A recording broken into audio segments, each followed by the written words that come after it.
selamat datang di Osispir, dunia osisnya Spalbikra, dengan podcast yang akan menemani hari-hari kalian. Hari ini spesial banget nih, karena kita bakal ngobrol bersama sosok siswi kelas 9 yang luar biasa aktif berprestasi dan pastinya menginspirasi banyak orang. Wah, bener banget nih. Hari ini kita kedatangan tamu yang dikenal memiliki segudang prestasi, mulai dari olimpiade, public speaking seperti storytelling, mendongeng, cerita islami, hingga puisi. Nggak cuma itu, beliau juga aktif di bidang non-akademik, yaitu basket, dan menjadi Duta Pelajar Robani tahun 2025. Keren banget ya, benar-benar paket lengkap sosok siswi yang membuktikan bahwa berkembang tidak hanya dalam satu bidang saja. Langsung saja kita sambut narasumber hebat kita hari ini, Mbak Dinda Almira Vidya. Halo Mbak Dinda. Halo, Apa kabarnya nih Mbak Dinda hari ini? alhamdulillah baik. Kalian sendiri gimana kabarnya? Alhamdulillah baik. Alhamdulillah.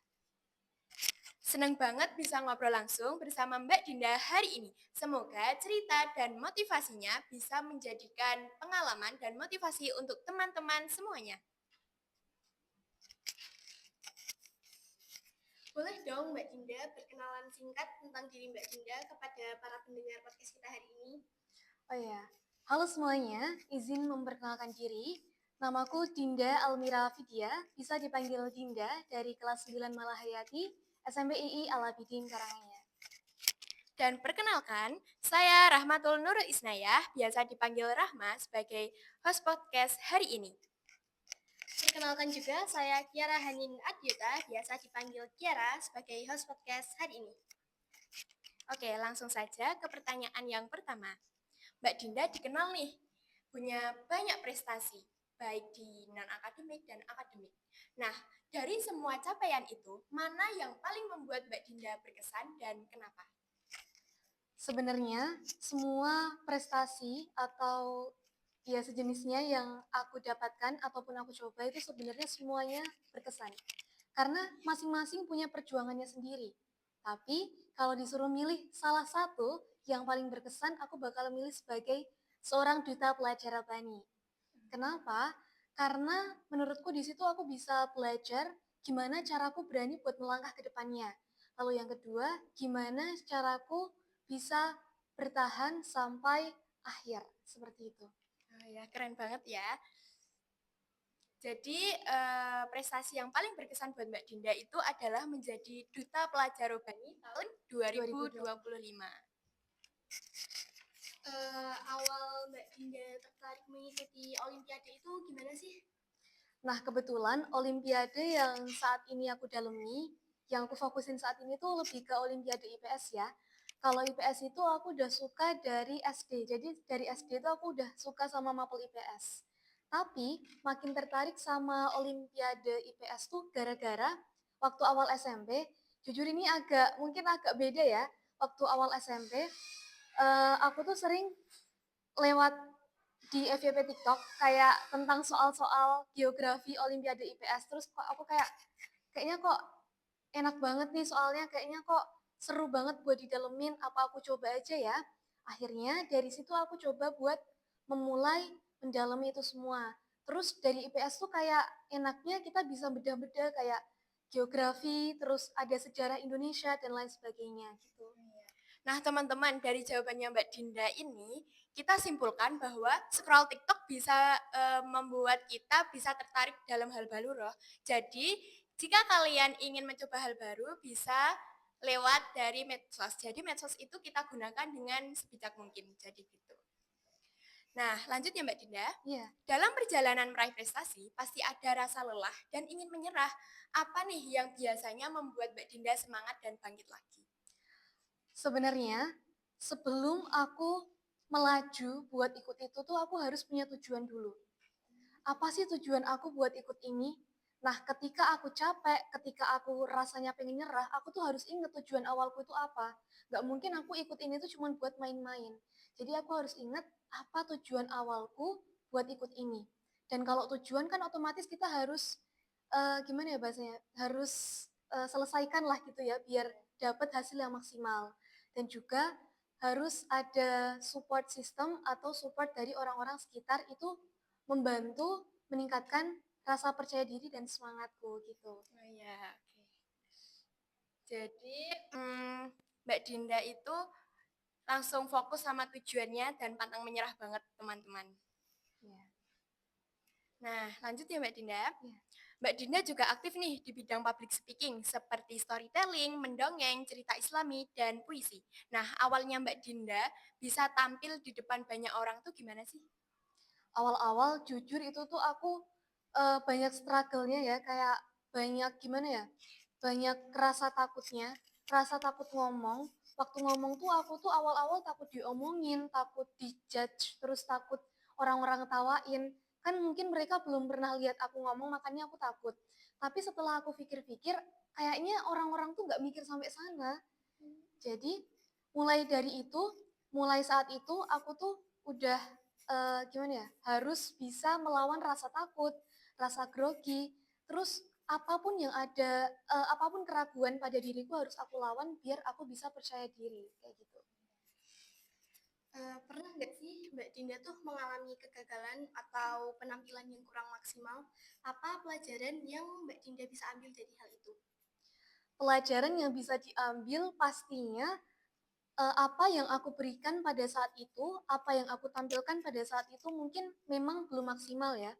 Terus juga di sisi lain, berarti kalau aku kemarin ya apa yang aku berikan kurang maksimal atau apa yang aku tampilin itu kurang maksimal, aku harus bisa memaksimalkan itu di lomba-lomba selanjutnya atau penampilan selanjutnya.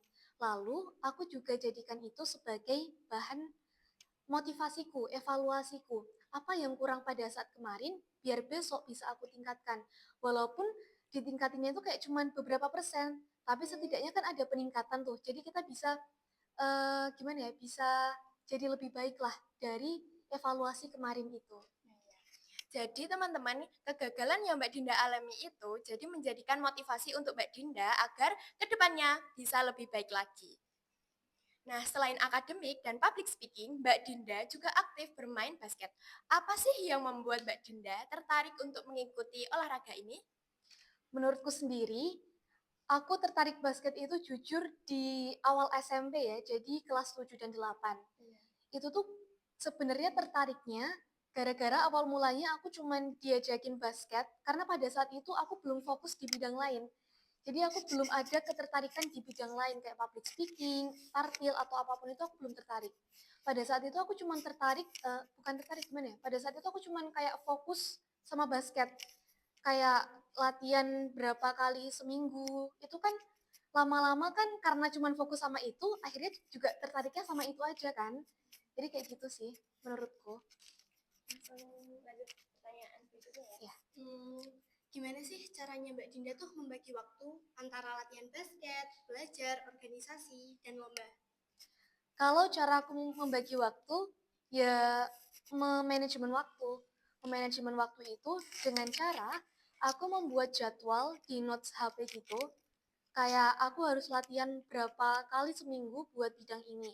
Misal, aku harus, misal ada lomba ya, contoh kita ambil lomba storytelling. Lomba storytelling itu aku harus latihan habis pulang sekolah. Setiap pulang sekolah aku harus latihan buat storytelling. Terus misal seminggu 2 kali aku harus latihan tartil. Seminggu 3 kali aku harus latihan contohnya ya public speaking kayak ngomong-ngomong sama orang lain kayak gitu. Tapi kalau misal ada hal lain yang lebih diprioritaskan, aku harus prioritaskan hal itu. Misal ada 2 lomba nih di minggu itu, berarti aku harus memprioritaskan 2 lomba itu pada minggu itu. Jadi untuk latihan lain mungkin aku bisa sesuaikan setelah lomba itu selesai. Gitu. Keren banget ya, Mbak Dinda itu bisa membalance antara public speaking, tartil, basket, dan lain-lain dalam satu waktu tuh bisa seimbang gitu loh teman-teman. Nah, bisa belajar juga dari Mbak Dinda dan bisa langsung tanya ke Mbak Dinda gimana sih tips cara membagi waktu gitu, bisa langsung tanya langsung ke Mbak Dinda ya. Nah, menurut Mbak Dinda nih, apa arti menjadi seorang duta pelajar? Arti sebagai duta pelajar Rabani ya, itu menurutku bukan hanya sekedar gelar atau jabatan, melainkan itu adalah salah satu jembatanku. Maksudnya jembatan itu gimana? Jembatan yang dimaksud di sini adalah caraku menyebarkan nilai-nilai kebaikan Rabbani melalui sikap, karya, perbuatan, baik di dalam sekolah maupun di luar sekolah. Itu juga salah satu caraku buat gimana sih cara mengemban amanah yang besar dan memiliki rasa tanggung jawab. Selain itu, aku juga pengen membuktikan bahwa generasi muda itu bisa berprestasi dan modern, tapi tidak meninggalkan sisi religiusnya, seperti itu. Menurut Mbak Dinda juga nih, apa sih makna sebenarnya dari kata pelajar? Pelajar. Kalau pelajar itu tuh sebenarnya banyak ya, kita ambil kayak pelajar berprestasi. Nah, kita ambil dari kata prestasi aja ya, pelajar berprestasi, prestasi ya. Prestasi itu bisa nggak cuma tentang piagam, medali ataupun piala yang kita dapatkan.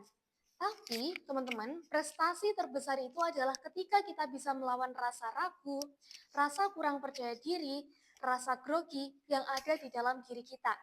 Nah, mungkin orang-orang tuh banyak ngira kalau prestasi itu terletak pada bagian akhir. Tapi prestasi sejati itu justru terletak di tengahnya atau di prosesnya. Nah, prestasi itu juga semakin bagus apabila kita memiliki prestasi terus kita sebarkan manfaatnya kepada orang-orang sekitar, seperti itu. Iya. Oke, bisa nggak sih Mbak Dinda menceritakan secara singkat awal mula Mbak Dinda tuh bisa menjadi duta pelajar Robani atau pengalaman pertama Mbak Dinda gitu, ceritakan secara singkat. Boleh. Jadi sebelumnya aku tuh merupakan penggemar jilbab Rabbani sejak aku kecil ya. Terus pada kelas 6 SD aku tuh melihat flyer ajang Duta Pelajar Rabbani. Tapi pada waktu itu aku masih terhitung kelas 6 SD nih, maksudnya belum mencukupi umurnya. Akhirnya aku coba di tahun selanjutnya, tepatnya di 2024 kelas 7 SMP. Itu aku coba dan singkat cerita aku lolos audisi online lalu lanjut ke audisi provinsi. Jadi itu langsung habis online aku langsung ke audisi provinsi semifinal di Rabbani Semarang seperti itu. Tapi karena waktu itu aku ngerasa memang aku cuma coba ikut aja, belum memaksimalkan. Jadi ya qadarullahnya hasilnya memang belum maksimal, jadi belum bisa lanjut ke babak berikutnya. Tapi semangatku nggak padam gitu aja. Karena apa? Karena kalau memang aku semangat, aku niat buat ikut itu, apapun rintangannya harus bisa aku dapetin, baik apapun itu. Nah, akhirnya aku coba ikut di tahun 2025, tepatnya kelas 8 SMP. Itu melalui 4 babak, yaitu babak online, babak audisi online, audisi offline, audisi semifinal provinsi, dan audisi grand final nasional. Singkat cerita, online, offline itu aku lolos.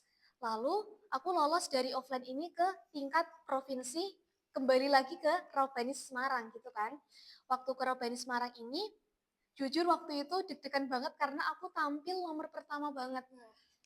Jadi groginya tuh kerasa groginya banget. kerasa banget itu karena nggak ada contoh dari yang lain kan, maksudnya belum lihat penampilan yang lain, jadi kayak aduh takut banget nih. Tapi alhamdulillahnya pada saat itu juga, hari itu juga, alhamdulillah namaku terpanggil untuk lolos mewakili Provinsi Jawa Tengah melaju ke tingkat nasional bersama teman-teman dari berbagai provinsi. Nah, di tingkat grand final ini, aku karantina di Bandung kurang lebih selama 1 minggu, dimulai dari awal keberangkatan dari Semarang gitu.